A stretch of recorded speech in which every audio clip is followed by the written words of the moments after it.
The digital edition of Dune Imperium has just gotten the Rise of Ix expansion. So how does it play? Let's check it out here today on Legendary Tactics.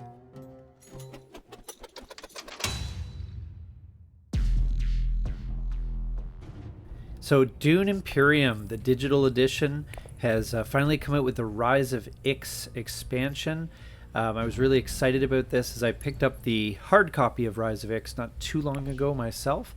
And we're going to play against the hard AI, and I think that's going to give you a good sense of how this expansion plays. And if you haven't seen the digital version of Dune Imperium, I think you'll enjoy this playthrough. So the interface is really nice and slick. It's pretty intuitive in how it's used, and so we're just going to start out here. So we've taken Count Ilban Richesse, and that gives us a bonus Solari every time we take an action which costs a Solari. So I'm going to take some troops. I'm a big fan of playing for the conflicts that pay a victory point, and I usually try and go as kind of all in as possible on those if I have the available troops. So I've thrown in 3 troops into the center, and that's obviously going to help out a lot. And so we also got the intrigue card. Our hand overall, though, isn't the best. As you can see, a couple daggers, which is my least favorite card out of the initial starting deck. So I'm also a big fan of, in general, playing for influence. If I can get 2 of the 4 alliances, then that is ideal, obviously. So I'm going to take a couple of troops here. I'm going to, as I said, I go relatively all in. You never know what sort of conflict cards come up. You don't want to, in general, if you really want to win the conflict, you want to make sure you got a good margin of safety. There's nothing worse than losing a conflict by 1 or 2 strength when you could have boosted just because you were thinking you could get away with it. But it does mean kind of committing to one conflict card or another. That's the thing. So anyway, I've only got a couple of influence to spend here. I'm just going to take one of those cards to give myself some more influence later. And as I said, the gameplay works quite well. I have to check the settings to see if there's a way to speed up the AIs, because a lot of times you're not really following what they're doing anyway. So, it's of general interest that they bought a card or whatever, but it is what, like a lot of these games, they tend to be a little bit of multiplayer solitaire, and the conflicts are the only exception to that. So yes, we crushed that, so we got the victory point, and that's exactly what we wanted. Now, it did deplete us for the next one, but this was, first prize is some spice and some intrigue cards. That can be gotten in other ways, and I'm not too going to be too obsessed about that, I think. Now, I feel like I got maybe a slightly better hand, obviously with the signet ring and seeking allies there. We'll take a fold space, and that's card is going to leave the game, but I find that's usually going to disappear the first couple hands anyway. It's such a good thing to get a head start in some of these alliances. And obviously the next move is the signet ring, because it gives me the most flexibility, and as well as the usual bonus as well, which is 1 Solari there. So Rise of Ix, one of the new aspects of Rise of Ix is the shipping track. As you can see, it's very simple mechanic, but I think it is done quite well. They have essentially, you can play cards to move your token up the shipping track, and then you can take an action to cash in the bonuses that you've accumulated both at your space and below. So you can kind of get away with some power moves with it, which I think is great. And they've added new cards as well, which is really really neat. I like that one. It gives a good incentive to build a balanced approach on the Alliance. And the Alliance is on the Alliance track. I guess there's 4 tracks, but anyway, so that's the shipping track, and the other addition really is the tech and the dreadnoughts. And the dreadnoughts are like troops that are a little more persistent. They're a little more powerful, and the techs are, you know, like a kind of random bonus, or well, not random. You can choose a tech that gives you a certain bonus, but there's 3 available at any given time, and that part is random. So that's an interesting prize for first. There is to get the Mentat and some money and an intrigue card. It could be valuable. I don't find I buy the Mentat all that much. I mean, certainly if I can win it in a battle, that's a much better use of my time, because in order to get the Mentat, you have to spend an action in order to, you know, I guess you get a card out of it as well, but it costs you a couple Solari and an action, and you get a turn, you know, you get a turn, an extra action. So it kind of cancels out, I guess. So in a way, you're getting, it's not a bad thing, but I usually find it's not very high on my priority list. Maybe that's an aspect of my play I need to reconsider. But anyway, we're going to grab some spice, and it's going to give us the option of deploying a unit. And I'm going to just throw in 1 unit. Sometimes I find with the conflicts as well, even if you can't go for first, if you see that your opponent is a little bit weak, you can try for second or even third if you're playing a 4-player game. You know, just if it's, you know, if you can throw in a troop and you've got a chance at an intrigue card and some money, you know, you may as well just give it a go. And you also want to look at your game plan for the turn. I happen to have that conflict card as well, so I'm hoping to just sneak into second. That is a case where I will thread the needle, where if I know I can't win or I don't want to try and win, then what I'll do is I will try and thread that needle for second place, and not overcommit myself. But if I can throw in 1 or 2 troops and, you know, maybe an intrigue card or something to boost my abilities, then I will do that. And it's usually worth the gamble. As I said, don't pay too much, but if you think you might be able to sneak it in, I think it can be a good thing, especially if you see it's, you know, your opponents have already played their cards. You know, you can throw in a troop or 2 and just sneak into second place, as I'm trying to do here. So we'll see how that goes. But it doesn't look like I was able to pull this off here, so I'm not going to use my card. My opponent crept in, but, you know, I lost, but at the cost of a single troop. So I'm not too upset by that. And, you know, my opponent ended up over-investing essentially for an intrigue card and 2 Solari. So that's, you know, kind of it's kind of a funny thing. Anyway, so these are the tech that are available. They give you, for example, 1 influence that's a permanent boost to your situation. So that's not a bad thing to have. The signet ring. Let's see what else we got. Arrakis liaison. So I'm going to take the signet ring, of course, and I'll take another step on the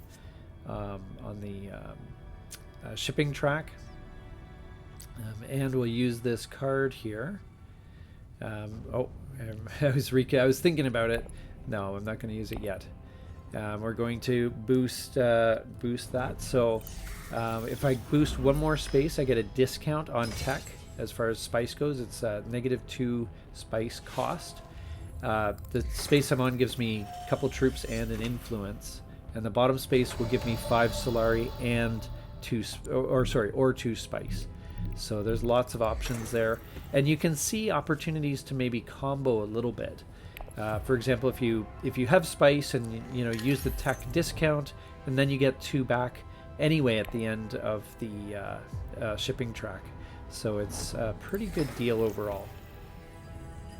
And then we are just waiting on the opponents here to do their thing. As I said, I just think if you can speed up the opponents in this, it would be fine. You don't think you'd miss it at all. There's maybe a bit of tension when it comes to the conflict track when they're thinking about committing intrigue cards, or combat cards, I should say. But other than that, there's not a lot. The other principle that I like to do is, in general, I find, like most deck building games, you want to buy the most expensive cards that are available. The smaller cards might fit into a broader strategy, but in general, you can build just a much more powerful deck, much more interesting deck when you have a bunch of expensive cards that come up often, as opposed to buying 3 cards each time and then they don't come up that much. Dune is a deck building game, but it's not a deck building game in a kind of traditional sense, because I find that you're not building the same engine. You're kind of influencing what cards and actions you want to take in the future, but I find it very hard to build any sort of real engine in the traditional sense. That one I missed out on, by the way, that combat. So victory point and a flag in there. But I'm going to make sure I'm not going to miss out on this one, because my opponents are completely spent. I do have a dreadnought as well, which is a permanent feature. So, and I do have that intrigue card for the tiebreaker. So, they've got some other conflict cards to help out in conflicts there. The Holtzman engine is obviously going to be the best one. You get a card draw every turn, which is great. Again, provided you get it soon enough. Getting it on the last turn isn't going to do you a heck of a lot, although there is a victory point bonus there as well. So I'm going to boost there, and I get a victory point for my alliance with the Spacing Guild, which also boosts the shipping track. If you look at the top right, you'll see that there is a space that's kind of unlocked for me, which requires 2 influence with the Spacing Guild, and that gives 2 steps in 1 action on the shipping track, which again can be pretty powerful. And I'm going to let the AI take their turn, and we're going to see what options present themselves. We have some cards. I really like the Bene Gesserit cards. I always find they've got some very interesting abilities, and they've got a lot of flexibility, just in their effects. They're quite wide-ranging.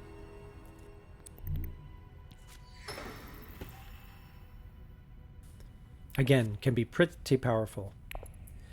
So we're going to let the AI take their turn, and we've got an interesting hand. We have some Bene Gesserit cards. I always really like the Bene Gesserit cards. I don't know why, I just find that they're some of the most compelling effects. They've got really interesting options. Obviously the Web of Power is great because we get an influence if we hang on to it until the end, or we can take some benefits from it as well. For playing in specific areas, we're going to take the boost in the Bene Gesserit influence, and that gives us another victory point. And I think in Dune Imperium, you kind of have to cobble together a victory.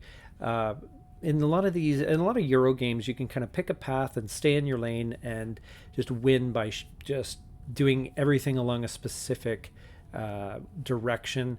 In Dune Imperium, I feel like you can't really do that to the same extent. You need to have alliances to some degree. You need to have some victories in battles. And it's just because the benefits are great. You can't let those battles go every single time. So, you always have to put together a win if you can. So we've got some interesting opportunities here. We've got 5 influence to spend. The Smuggler's Thopter is one of them that we're going to grab. And we have, what else have we got? The Chom Delegate, and we have, there's a bunch of other ones there. There's the Sardaukar infantry, some help for some of those battles. And we've got the ability to grab another couple of influence. So we'll take the Guild Administrator, maybe use it to pare down our deck a bit. which is always useful in any deck building game, even one that's kind of inconsistent as Dune as far as, you know, building an engine. I find you're kind of just, it's almost like you're building a deck that has a certain character to it, but not an engine in sort of the pure Euro sense. And it's an intriguing variation on the deck building theme in many ways.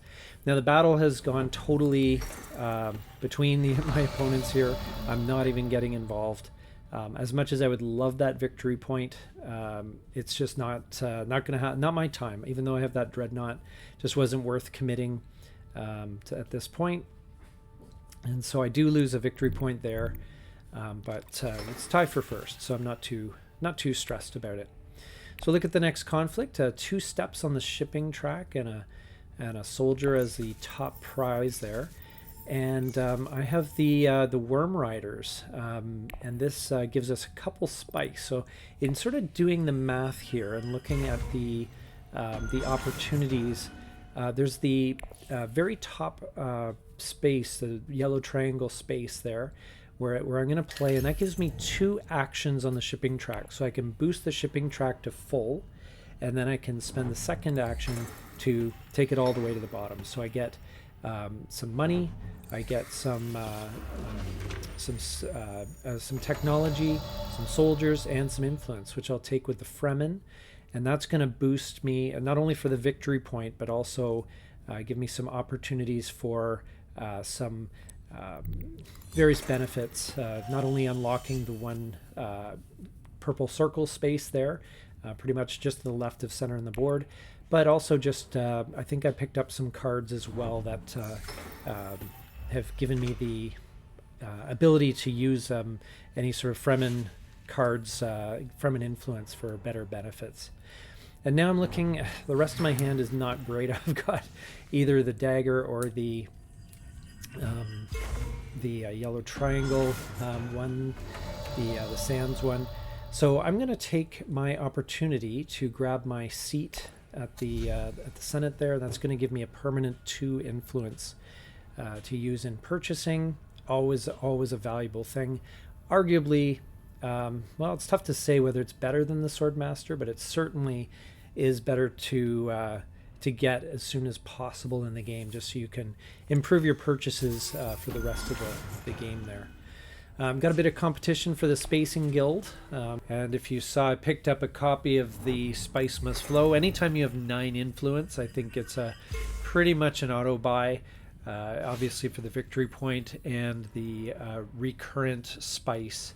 It's a very, very good card to have, although it does clog up your deck a little bit, in that you're not able to play a worker with that. So unfortunately we didn't get in on the battle, not that it was absolutely necessary, but it looks like we would have been able to potentially take over that battle relatively easily, especially with the intrigue cards that I have to help out my side, but just didn't have time, had other priorities. And that reminds me again why the Spy Master is a good thing to have. I'm a couple Solari short of where I need to be for that, so hopefully we can resolve that shortly. Now we're getting into the big cards for the conflicts. 2 victory points. That is solid. And if you look, I've also got my fold space. I've got my signet ring. I've got some really good cards, and potentially snagging an alliance with perhaps the Spacing Guild would be a good choice. So we're going to put the fold space there. We're going to exchange 1 fold space for another, and we're going to gain that influence. And that is going to give us that alliance, basically. That'll put us to 6. So we need to get into this battle, though. This is something that we really should be working on. I don't want to give up. It's not even so much that I get 2 victory points. I don't want to give up 2 victory points to my opponents. So they're boosting themselves, getting in on the Fremen. But I'm doing okay. I'm leading the Bene Gesserit. I'm leading the Spacing Guild, and well, actually in 3 of the 4 tracks, actually. Fremen as well, though it's a little bit closer than I'd like it to be. Just unfortunately, I don't know if I'm going to be able to get in on that battle, but I have to try. And so I'm going to get into the conflict and throw my dreadnought in there, and I've got some intrigue cards to help me maybe get over the top there. I'm going to go all in on it. Got 7 strength, having saved that for my last move, I think that's a good opportunity, although my opponents all have their 3 workers, so they do get to respond, and they're up to 8, so definitely looking to edge me out there. However, the consolation prize of that spice is okay. I can probably turn that into tech, or I can probably turn that into something interesting. So anyway, we're going to see what we can do about buying a card. We did get some extra conflict points from the reveal, and we have 7 influence to spend. Again, some really intriguing options. None of the really expensive cards. Treachery would be the best. So we're going to take that one, and we can't afford anything else. So that's fine. You don't necessarily need to buy like 5 cards in a turn. Yeah, that can clog up your deck anyway. So, and yes, going facing a bit of competition, obviously, but we have ambush and we have tiebreaker as well. So we've got some good options to really go all in and take this. The Archduke Ikaz is definitely out of this one. So it's just a matter of how much we can, how much we need to spend to get past Helena Richesse. It's kind of funny, I guess we, obviously related, and we're in fierce competition for over this battle. So I'm not so much worried about the opportunity for the flag. I find it's nice passive income occasionally, but especially with dreadnoughts, it can be blocked, and they don't always come up all that much. It's a very marginal income.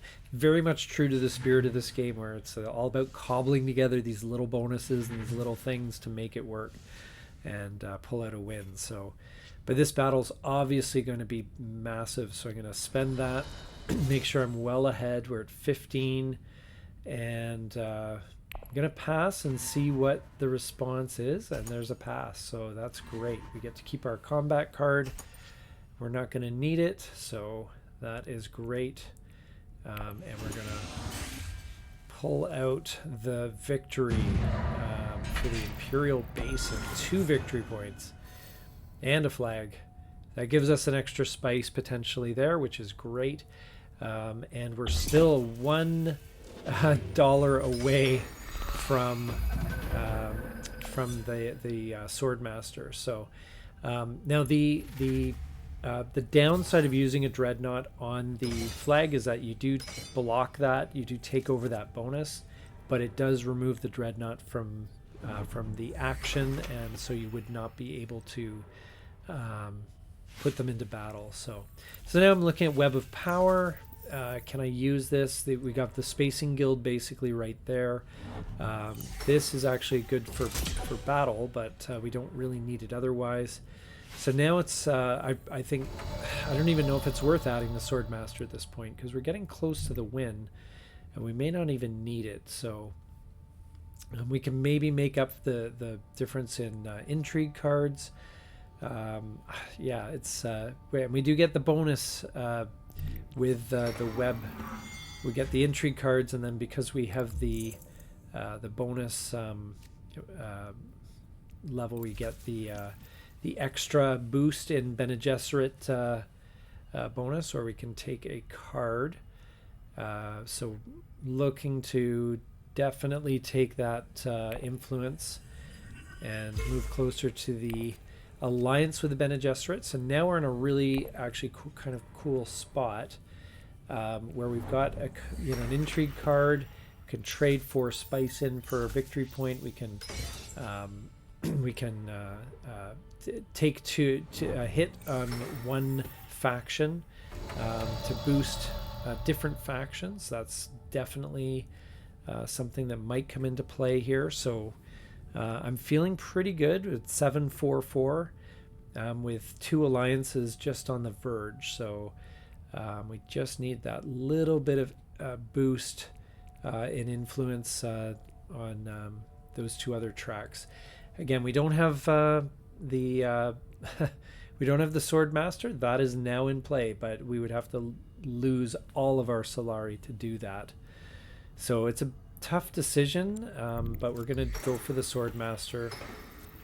Again, limited use at this stage, but we also have that, if we have 3 more techs at the end, we get a victory point. So we have also that in our back pocket, just in case the enemy springs forward and ends up surprising us and gives us a little bit of an edge, but we do need to add some tech, so we're going to have to think about that. So many different directions to go. But that's what makes this game so intriguing. All right, so we've got our Swordmaster extra worker here. I think we can spare the water to grab 5 spice. I do find, so we'll trade that in for the victory point. That gets us to 8, and then we just need those 2 alliances, and we are good to go. So we're going to go into the battle here and see if we can potentially edge it out. We'll have to see.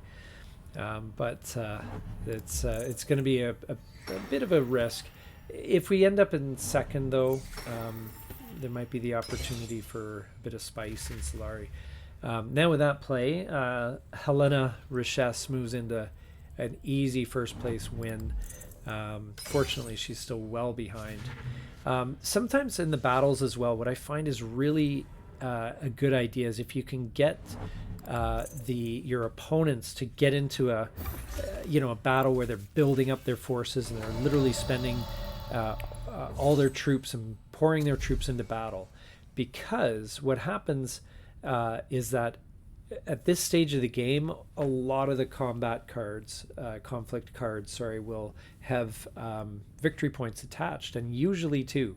So there's a lot of opportunities to have them battle it out over 2 victory points, and then you sneak in when they're weak and they haven't built up their troops again, and you can utilize that to your advantage and roll into an easy win. As well. I'll be getting my dreadnought back as well this turn, which will certainly help, but it would be not a bad idea to build up troops. And once again, Helena moves into first place, so we're going to go all in on this one and see if we can sneak this victory here. And we're up 17-15, so we're going to pass and see what Helena does, and she passes. So that was key. So now we're in an interesting spot where we're actually going to cross the line. We're going to get to 10. That actually happened a bit earlier than I had anticipated. But we had a nice backup plan. We had 2 alliances within reach. So definitely there was a lot of great opportunity there, and we can trade in the Fremen influence to boost our influence elsewhere if we needed to, but overall pretty straightforward win, and luckily it was something that we were able to pull out with a military victory instead of through the alliances. But anyway, great game. I really enjoy the Rise of Ix expansion. If you haven't had a chance to try it and you have the digital version of this game, I think it would be a good opportunity for you to give it a go. So thank you so much for watching, and stay tuned for more content here on Legendary Tactics.